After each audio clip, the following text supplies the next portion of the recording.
Welcome to Beyond the Backlog, where we look at thrilling tales of gaming triumphs, both past and present, exploring the strategies, challenges, and unforgettable moments that shape the ever-evolving landscape of our digital adventures. I'm Nick. And I'm Zack. And today, we determine what makes a good Mario Kart course, or track, whatever you prefer. I think each of us came up with a few different ideas and a few examples.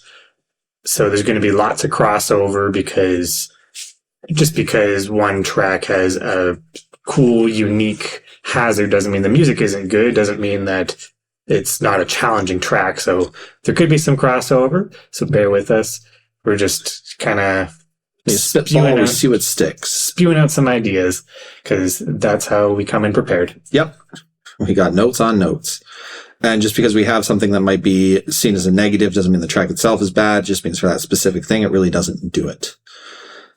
Speaking of that, I will start off here with, I think what makes a good Mario Kart track is opponent interactivity. And that's basically being able to interact with your opponents in many ways during the track.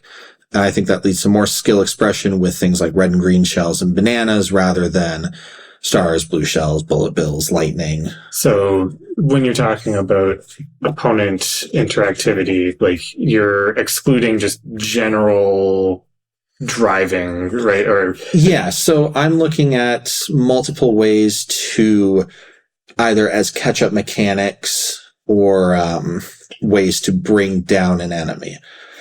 Doubly so if it's from a position that you're not close to. Okay. And that's something that the first one that comes to mind is one like Luigi's Circuit from Double Dash, right? So it's a very simple track, all things considered, but there is a moment in the middle where one group is going one direction, kind of away from the finish line, and one is going towards the finish line. Mm-hmm. And with that, there is multiple ways to either attack them with green shells, red shells, anything like that. But, still leading you able to catch up through that.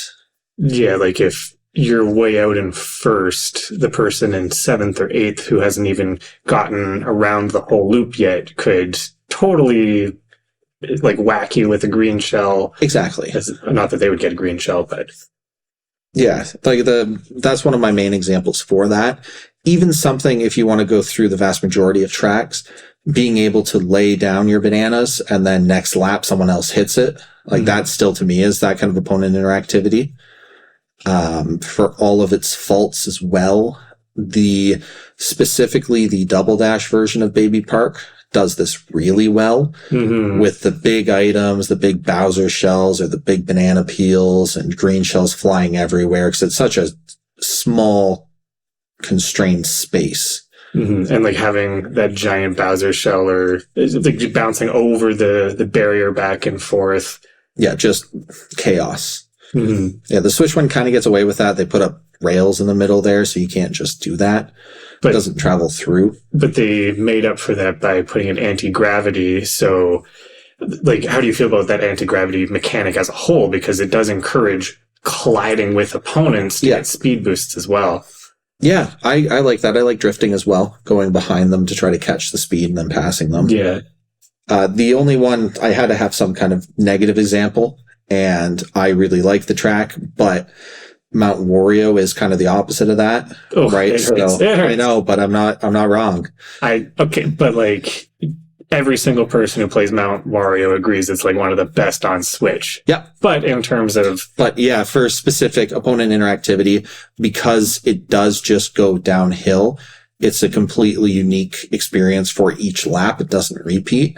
It does kind of get away from that catch-up mechanic in that way. Mm-hmm. Right? If you're ahead, you kind of tend to stay ahead unless you're getting hit by blue shells, red shells, or you just really mess up.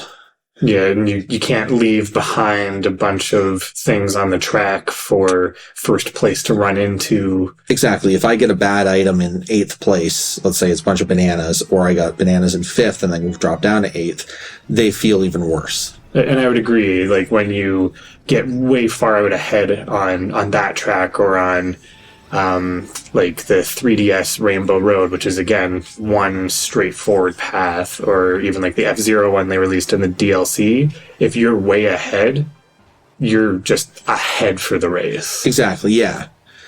And like as good as that is, as great as that is in terms of like I drove well, it kind of takes away when it's like, okay, the only thing that can get me is going back to the Mario Kart Wii days of here's 7 blue shells because everyone's just got a blue shell against you.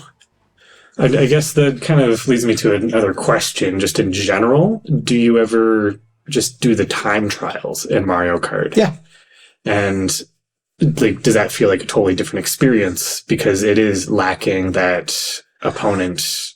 Yeah, I don't want to say it's akin to playing Smash Bros with items and without items, right? But you are taking away a lot of the random nature of it, the variety of it, and then it is very much more technical prowess. And I do like the technical prowess in Mario Kart. I think there's a lot to it, especially with drifting and things like that. But I do think that there is a specialty and there is precision involved in items as well. And like another good example against it would be most of those courses that have like traffic in it. Yes. And the traffic is what sticks out to them. It's what makes that unique, even if like most 3D Mario Karts have had a course with traffic and it's no longer brand new of an idea. But when you're weaving in and out of traffic, your green and red shells will never make it to the person in front of you unless you have direct line of sight on them. Exactly. You know? All right. My first topic in terms of what makes a good Mario Kart track and makes it easy to remember is the music involved. Yep. So I think Mario Kart 8 and having that live band orchestra, just the music in it is just phenomenal no matter what track you pick. And it really adds to the like experience and the atmosphere. And it did allow them to do some really cool things involving interactivity of the music with the stage itself. So the first 2 examples that I came up with were Music Park. So that one was originally on the 3DS. But especially playing it with the full band on Mario Kart 8, and then the way that drifting over certain musical instruments, and like the whole idea of like the theme being based around a bunch of musical instruments that you can like drive over or under and through, I think is really cool. But having like the drums to bounce off of, and they're like in pitch with the actual song going on.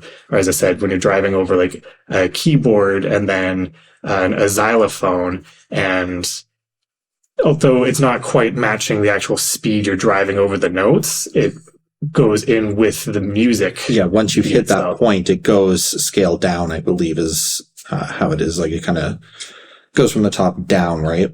Well, like say you're going over the piano, it's a really long curve, and it will do like a like that's it. Yeah, it'll oscillate like that. But it's like, as I said, suited to the music, not necessarily to the actual speed you're driving over the keys. So I do sometimes get that little disconnect where I'm like, this is a music flourish, not me driving over the actual keys on the track, but it's still like just a fun little novelty. It really makes that track stand out. Yes. Another one that's a really great example and would probably be what most people who have played Mario Kart 8's like first thought is Electrodrome. And that whole stage is doesn't have a lot of theming to it, but the theme they chose was just like a dance party. And that's what it is a lot of electronic music, kind of all these bright colors, and it's all to like everything's flashing up, and even the enemies, like the piranha plants that can bite you, are like dancing to the music as you're approaching, and it's just, whether or not it's a good track design, the atmosphere of just feeling like that, like ding, ding, ding, is it's very vibrant, very steady, pumping, driving, like good music to just drive to. And then even the part where it has that musical flourish again, right before there's a gliding ramp, riding glamp, yeah. You drop down a series of steps and there's like the doom, doom, doom, doom, doom. And if that one isn't in sync with the music, that one's actually following where your cart goes, but it's still just, it adds that extra impact to, Yeah. as you're just like drifting along on the track. And it's just, you're getting this extra sound input that really just makes that track stick out more.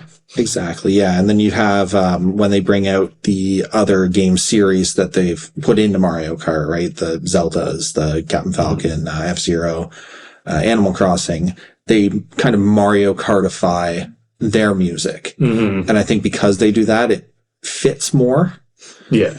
Because like an Animal Crossing track wouldn't make for an exciting race theme, but they managed to kind of keep the general vibe of Animal Crossing there while like picking up the pace a little. Yeah, exactly. It's cozy, but it's like, okay, come on, like speed clean here.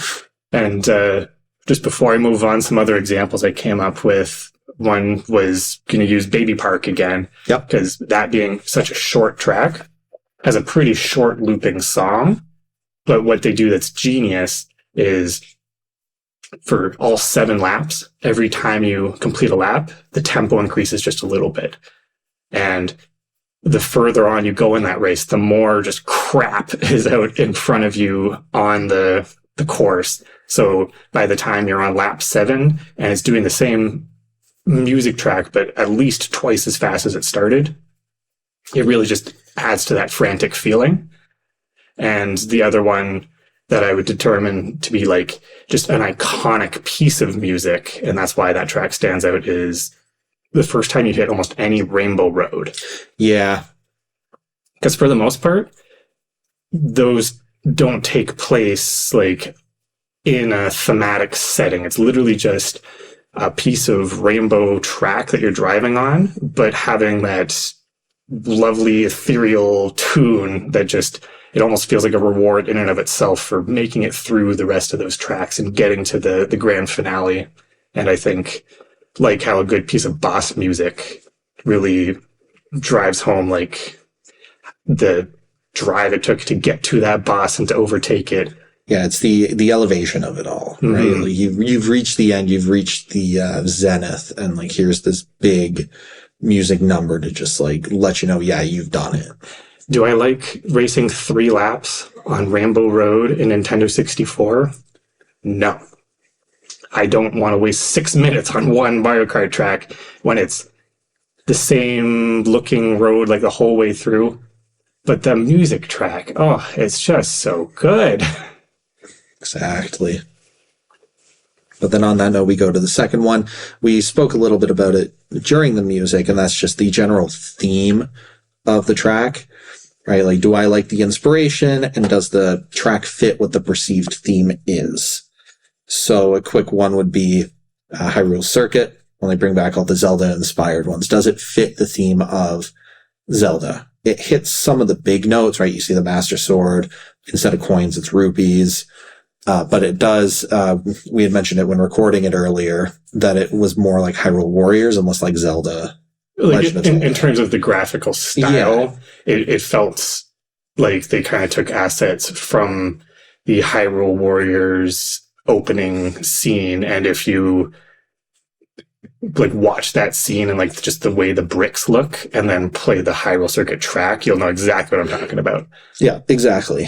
But it's nice that it was, you know, it fits the theme of it, combination of the music, the environment, it all is like, oh yeah, this is Hyrule Castle and then Hyrule Field and then weird stuff at the beginning that I just will choose to ignore. Because I think that that's the one part that doesn't quite fit in with my perceived thought of like, oh yeah, this is a Zelda track. Or even just when you pick up like the item boxes, it plays like the opening a chest type music theme. And then you have the first one that came to my head when I went to theme, Maple's Treeway. Okay. Why? Because I'm like, well, okay, Maple Treeway, it's either going to be in a forest or on a big tree, and it is. Mm-hmm. And I don't know why that was the main one, because you have all kinds of them, right? Like Cheap Cheap Beach, yeah, it's a beach. Beach, it's also a beach. But in terms of like, it to me is the iconic one of, yeah, okay, this is a tree and like it has all the themes that you would see. You go through twirling branches and the wigglers that come out as the race progresses, I think is a really nice touch. But now you're also, you haven't played, or you just haven't played a lot of Mario Kart DS and Mario Kart 7? Correct. I know nothing. Oh boy, because I think those are ones where the themes really hit the hardest. So in Mario Kart DS, you have Waluigi Pinball, where you're literally on a pinball machine and have to avoid like pinball type hazards.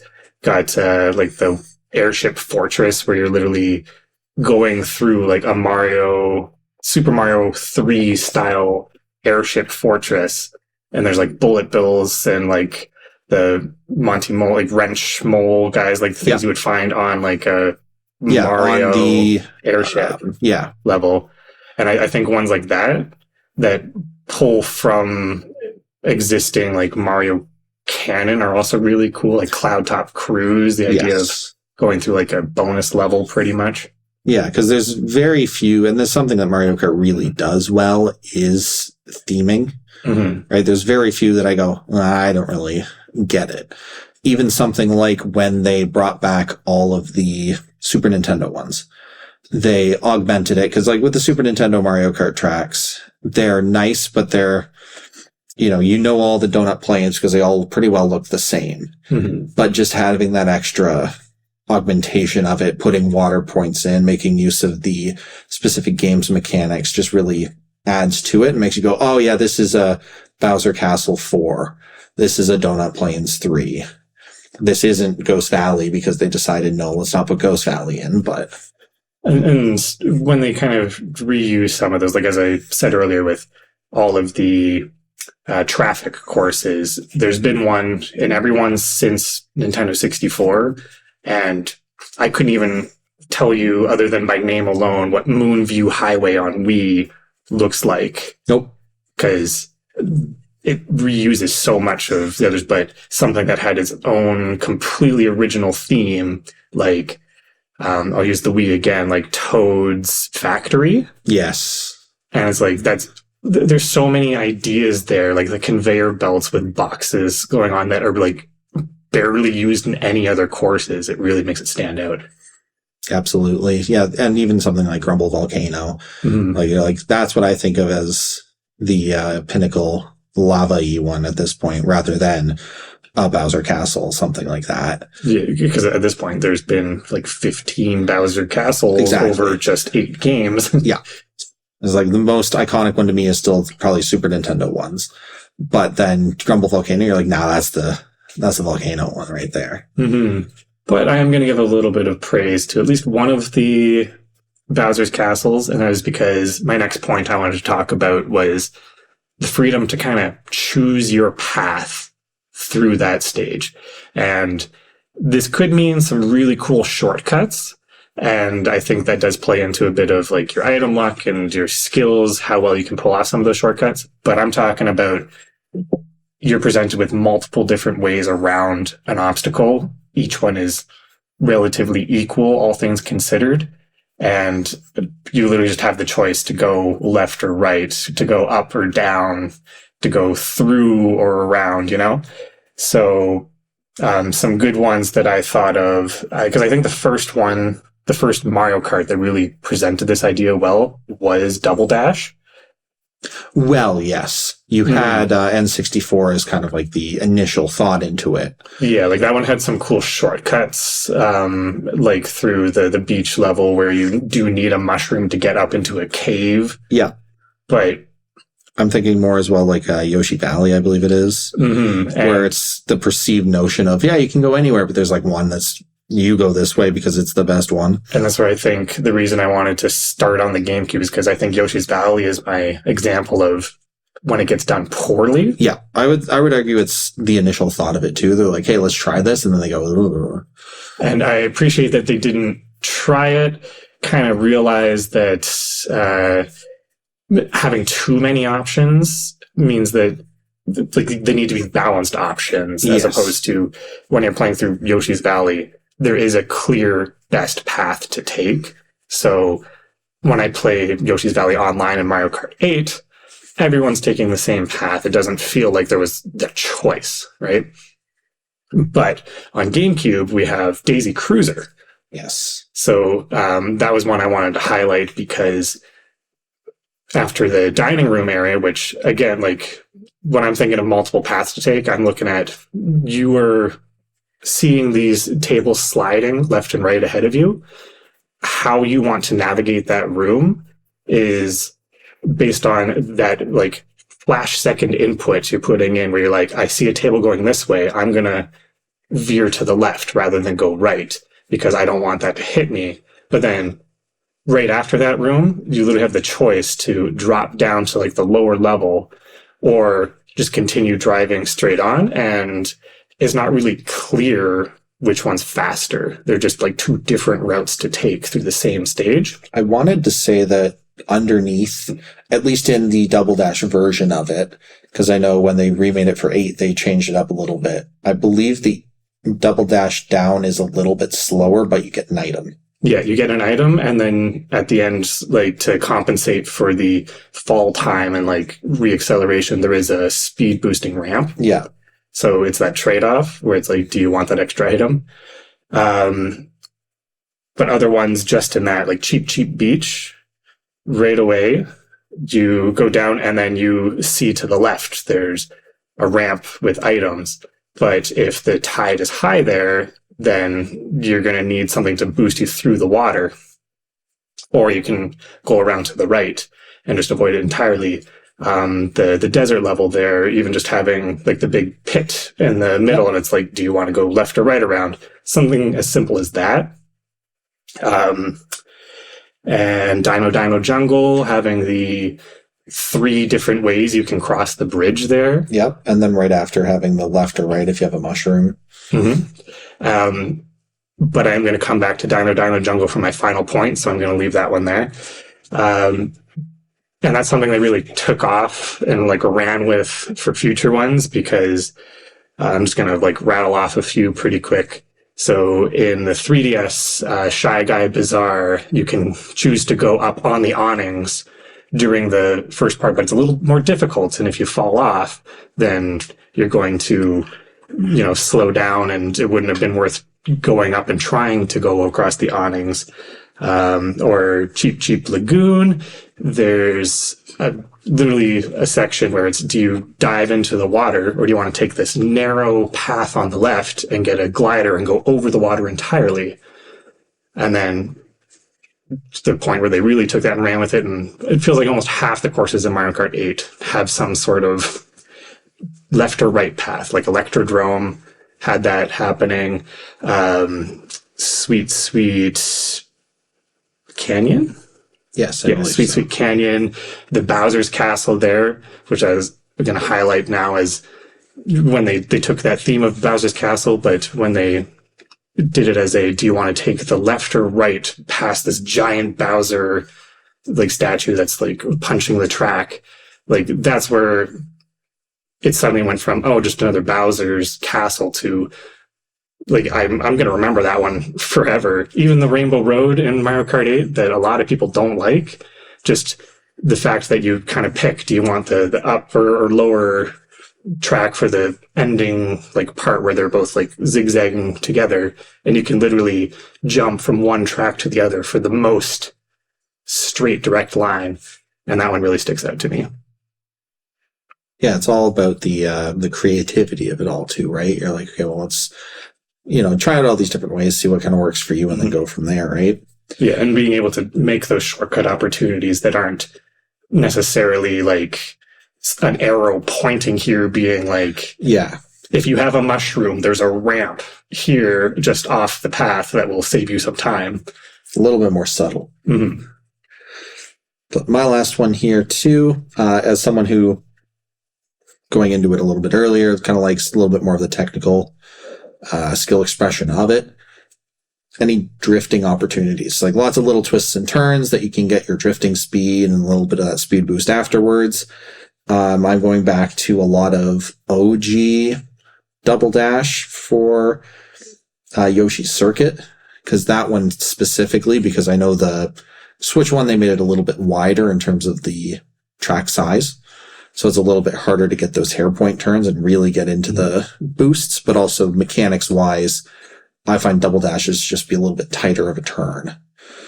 But Yoshi's Circuit, because when you get to its spine, I guess you would call it, all the not a stegosaurus kind of things on its back there, you can just drift into drift into drift and get a lot more accomplished rather than just trying to slowly move or trying to get it as straight as you can. You do get more of a benefit for understanding the drifting mechanics and making best use of it.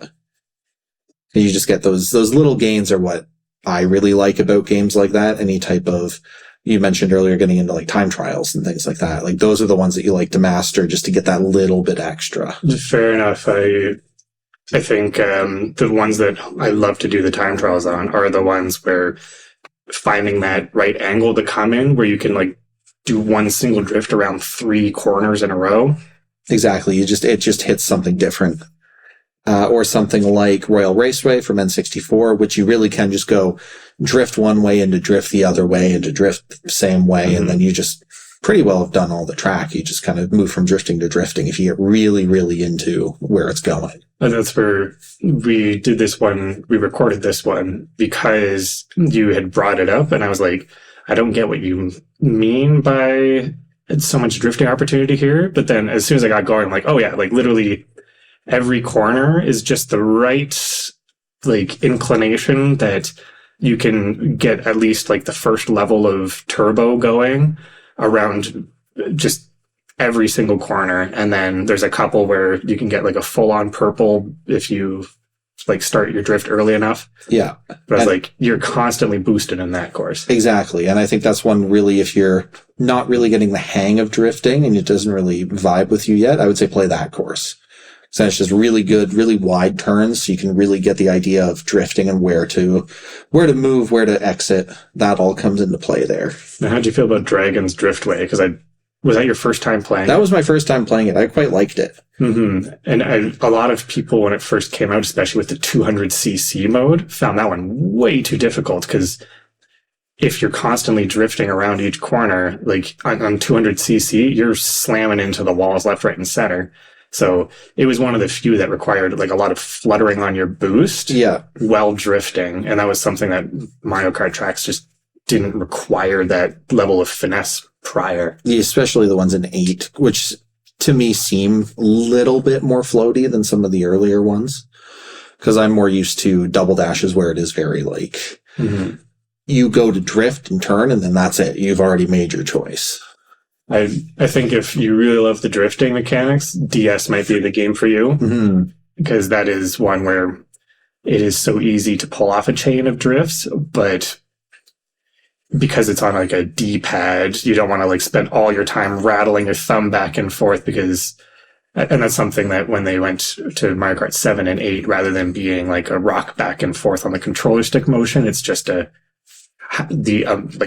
angle of your turn essentially builds up your turbo. But I think you would really love the way that the DS one feels, and that's because, to my final point, when a track is well suited to the actual mechanics of the game, I think that makes it stand out far and above the rest. So on DS specifically, in Waluigi's Pinball, there's all these tight hairpin turns and you're like zigzagging up on the upper deck of the pinball machine, dodging actual pinballs themselves. And that's something that when they brought it over to Mario Kart 8, it's because they wanted to do it for Mario Kart Tour, and it's just a really wide track, and most of the turns, just because they've widened it so much, you don't even have to like drift 2 or 3 times around it. You can literally just casually, like, you don't even need to drift to make those turns. They're so simple now. But some other good ones from the DS specifically, like Delfino Plaza, had these tight corridors where if you nailed that drift mechanic, you were perfectly going around like almost 90-degree turns. And it it really felt like going from like the 50cc up to mirror mode. I was really just mastering that drift control, and that made that stage and like the Rainbow Road on DS again, like it's a pretty tricky course, but by the time you master the drifting mechanics, like it literally feels like you're constantly like just trying to get every little bit of extra time back you can by drifting around all these tight corners. And then other ones I wanted to talk about in terms of being suited to a specific game is especially when they bring back old courses and update it to feel like it belongs with that particular game. So Donut Plains 3, the fact that on the original Super Nintendo version, you had to jump over a water hazard, which is something you didn't need to do in any other course, made it always so memorable, because it's just a mechanic you didn't have to use elsewhere in the game. Whereas this time, because you can go into water, they created a new shortcut where you use that pool of water and do a sharp 180 turn through it, and you can cut out going over like the big part of the track that clearly wants you to go forward. And I think a simple change like that made a Super Nintendo track feel like a Mario Kart 8 track. And even like especially the ones that used to be 2D, like Cheese Land and Ribbon Road, those were originally on Super Circuit.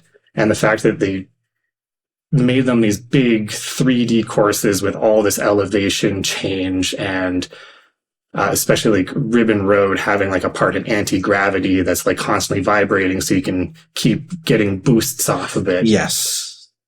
Like that feels like a Mario Kart 8 track, despite being like the general layout is from Super Circuit. But if you played the Super Circuit one, you wouldn't recognize it. Yeah. Yeah. They really brought it towards like, hey, no, this is Mario Kart 8. Let's do some Mario Kart 8 ones. And then my final 2 points I wanted to make were DK Pass on the Wii, as well as Dry Dry Ruins, because one of the things the Wii introduced was the ability to do tricks and use ramps to go up and do like a trick and come back down the other side. And in most levels, they added it like Maple Treeway. That is actually, it's like the slower way to go, even if it does have an item. But then what did they do? Those geniuses that they are, they literally made a downhill like snowboarding level in DK Pass where you can jump up at any point, and even if you don't want to use it, it feels thematically correct and suits the new like mechanic that they added into that game. And then the last one that I want to talk about was Dino Dino Jungle. Yeah, you brought it back. I did say I was going to talk about it. We brought it back. I didn't forget. I forgot about a lot of other tracks I was going to talk about. Oh, yeah. Me too. Yep. So Dino Dino Jungle, I love in GameCube. When they brought it back for 3DS, one of the things that they brought back on 3DS was coins as speed boosts. So I love having this dinosaur in the middle. It's like stomping around. But you can just totally avoid it, and there's no real consequence. In 3DS, they added a bunch of coins around the dinosaur's feet that make it so that you actually get a benefit from trying to maneuver close to the dinosaur. So it's like you can get an overall speed boost by trying to navigate tightly through the hazard that used to serve no real purpose other than just being a set piece. Yeah, just kind of in the way. And then right after that, as you're going around the bridge part, they've made it a little bit wider, but it's so perfectly suited for the game's drift mechanics that you can, if you do it properly, you can do like one big drift around. And I feel like I feel like it's better suited for 3DS than it was for the kind of twitchy, jerky controls on GameCube. Yes. But that was my final example. Is I just think it was genius of them to bring it back for one of the ones that had coins as a mechanic, and then put the coins next to the actual like main theme of the stage itself. Absolutely. Yeah, it makes it gives it more, right? Like you bring it back to it's GameCube, let's augment it, put a bunch of things in. Now it's Mario Kart 8. I do think the one, like going back to Baby Park on it too, it's kind of on an angle, right? That's really the big change it made. Yeah, they I don't know if made that, the entire thing anti-gravity. yeah, I don't know if that really added it too much. It definitely makes it feel distinct from the GameCube one. Yeah. But I wouldn't say it's necessarily better. Yeah, I wouldn't either, but I guess it's something, right? They'd rather do that than just like, here's, just re-release Mario Kart 64 or Double Dash at that point, right? But I think like there's a lot of tracks that are just good tracks, and when they bring them back as retro tracks, it just doesn't feel the same. Yes. But those ones like Dino Jungle, Donut Plains 3 feel like a new track again. Exactly. And that's what we're looking for. New tracks, and then what makes a good Mario Kart track. But that's all we've got for that today. We got 6 points. Let us know if you got any that you think, nah, you're crazy. We don't want turns. We want just straightaways, or we want more items, less items. Let us know. Yeah, I was going to say if there's other gaming franchises that would be kind of cool to have as Mario Kart tracks too. Let's talk about that. I like those ideas. Oh, yeah. Yeah, Tetris when? Come on, Pac-Man Kart. They already have Pac-Man in the Mario Kart the cabinets, arcade cabinets. Arcade cabinets. Yeah, so let's get them. And there actually is a Pac-Man track there. Bring it to Mario Kart 8. Let's go. Yeah, exactly. They said they were done, but we don't trust them now. But next time, what do you think? You think we'll finally do a rare? Probably not. No, we're going to break down all the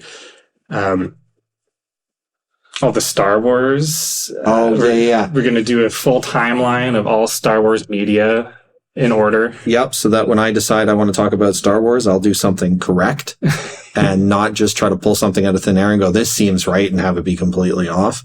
I did get lambasted by my family for that. So I just won't do it again.